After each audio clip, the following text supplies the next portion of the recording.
Hey guys, T-Bull here. Today we got to look at the new Tier 6 American Light Cruiser Flint. Norm on the screen here. Keep in mind I haven't really done a deep dive on that light cruiser build yet. I'm waiting until the full tech tree line comes out. Usually I spec the commander builds out for the Tier 7 primarily. But, you know, this is what I've had for the Boise, the Atlanta, ships of that nature. It seems to be working pretty well. Flint is similar to the Atlanta. I think it's the same class as ship. And, you know, plays pretty similarly. The difference is it has smoke. It has 2 less guns. I'll briefly compare it to the Atlanta as we deploy onto this island here. I believe this is an Atlantic map. But about, let's see, 900 less health than the Atlanta. Same guns, but 2 guns less, so 1 turret less. A lot further range. I got 12.6 on Atlanta compared to 15.5 on this one. Same reload, same traverse, same damage. I got a fire chance at 10% on my build. You're definitely going to want Norm Scott for the double fire chance on these American light cruisers. Torps look the same. They're the same launchers, same caliber torps, same torp reloads, same damage. The difference on this one is the Atlanta, 4.5 range, 65 knots in the water. This one, 9.2, 55 knots in the water. So much more reach, but less effective in terms of getting there quickly. Speed, same. Turn radius, same. Rudder shift, same. Concealment, same. Looks like the consumables are the same. So overall, very similar to the Atlanta. Obviously, the major difference is the smoke. And then there's a little bit of tweaking to balance those ships out, as we discussed. Anyway, here we are deploying in B. I was hesitant to play here at first. I was still probably going to do it, but once I saw the destroyer on my team coming over here to hopefully spot, we decided to park here. One of the keys for this ship is you're still going to want to primarily play by islands. Even if you got that smoke, you know, you can once in a while get away with playing this smoke in the open. It's kind of similar to the British cruisers. Yeah, it can work. The problem is when the smoke runs out, if you got someone within your detection radius, you're going to get permanently spotted. And as we're going to see later in this match, this ship does not do well when it gets shot at. So a little bit of a spoiler alert there. But there's a numerous, you know, this is early impressions video. Those of you new to the channel, I usually play about, 8-10 games or so, get a feel for the ship, then just kind of make an early review for those of you considering buying the ship, kind of show you how I think it should be played. But I picked this one because, number one, it shows kind of the difficulty in aiming. I'll try and point out some of the peculiarities of this one once they arise, and it highlights the incoming damage that you're going to take and kind of the play style that I would recommend.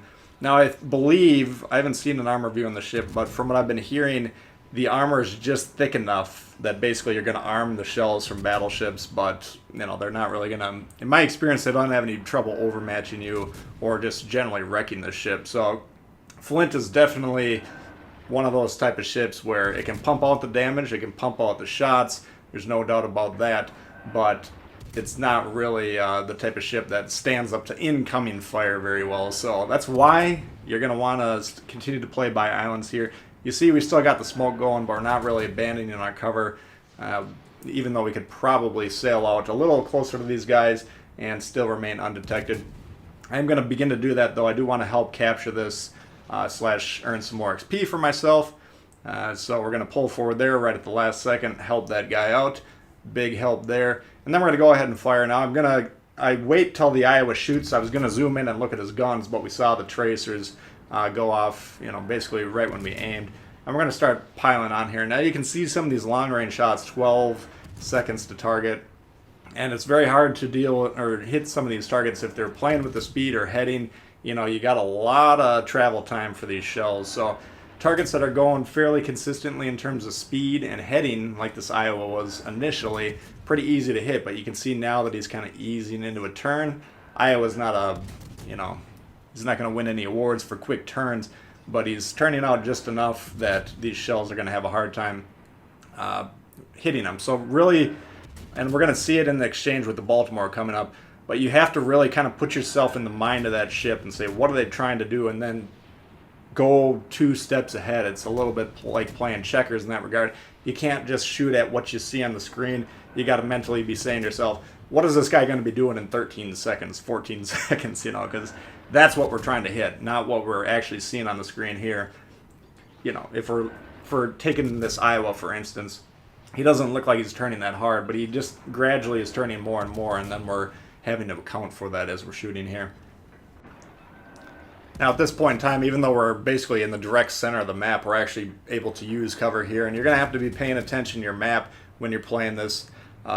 Be sure to be looking around, seeing, you know, if I pull the trigger here, can anyone spot me? And if that's the case, you kind of have to prepare ahead of time.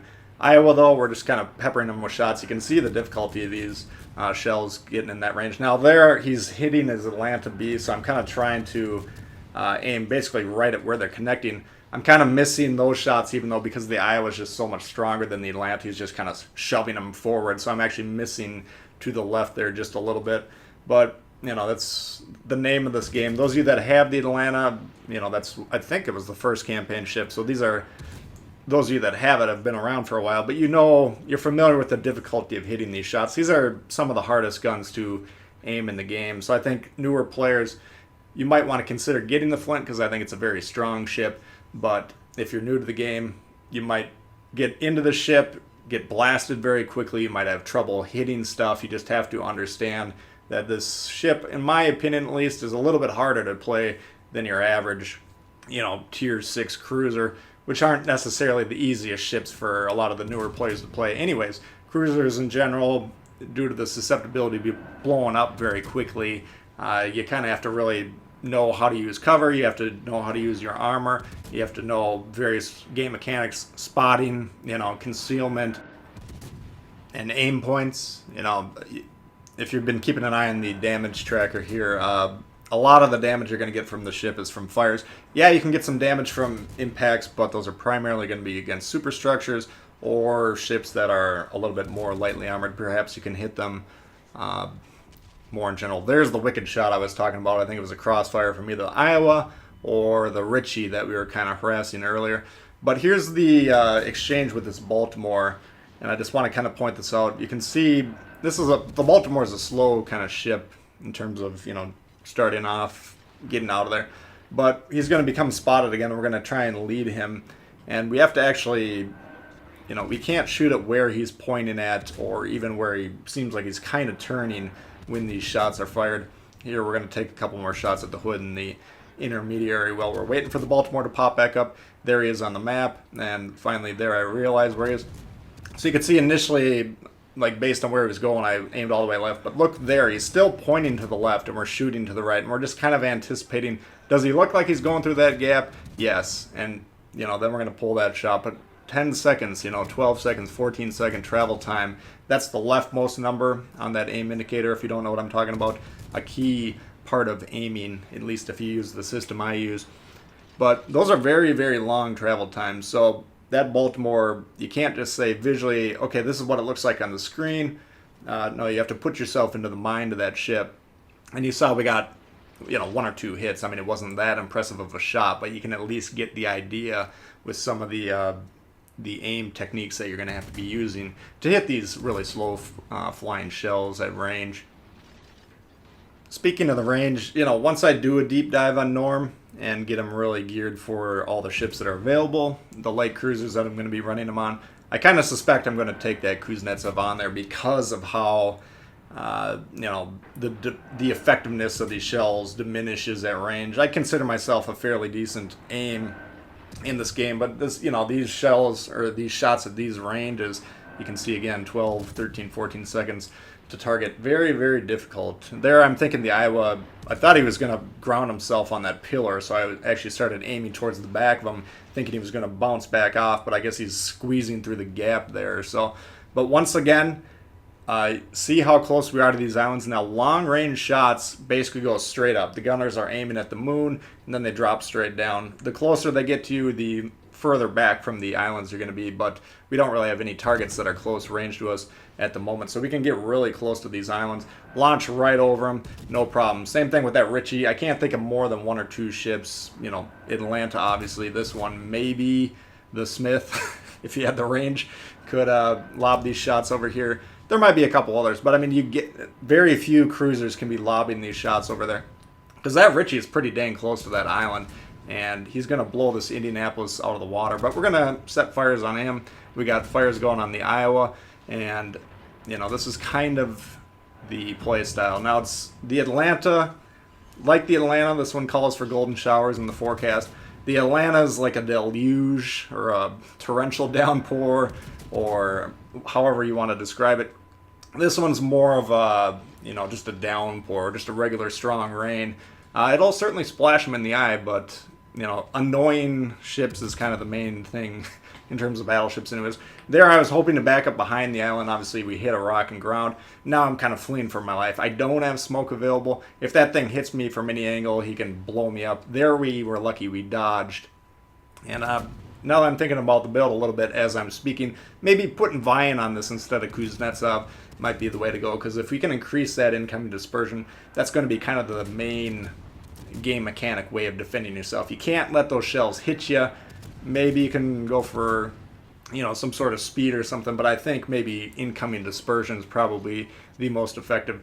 There, with the help of our team, we did get the Richie. We burned the Iowa down earlier. Now we're going against this Atlanta, and check these shots out. Again, you know, pretty high island that most cruisers aren't going to be able to shoot over, maybe at any range, but certainly not this close to them. And they're more predictive firing. You know, we looked over, we saw he was at the edge of the capture zone. I just assumed he was going to try and hold on to that, even though it's not going to win him the game at this point in time. I mean, you know, whatever. But we had to guess that he was going to go forward, and then we had to start aiming quite a bit in front of him. Now, we are going to get a fair amount of resets here, and these really fast-firing cruisers, if you can get targets acquired that are trying to capture, you can defend the base like a champion with these things. We can constantly reset this guy. As long as he's spotted by someone on our team, he has zero chance to capture the base. Obviously, he's not going to capture the base in this situation anyways, but I'm just talking in general. Pretty good at defending bases. So that's a look at the Flint, guys. I do like it quite a bit. But if you did like the video, please hit the thumbs up. New to the channel, consider subscribing.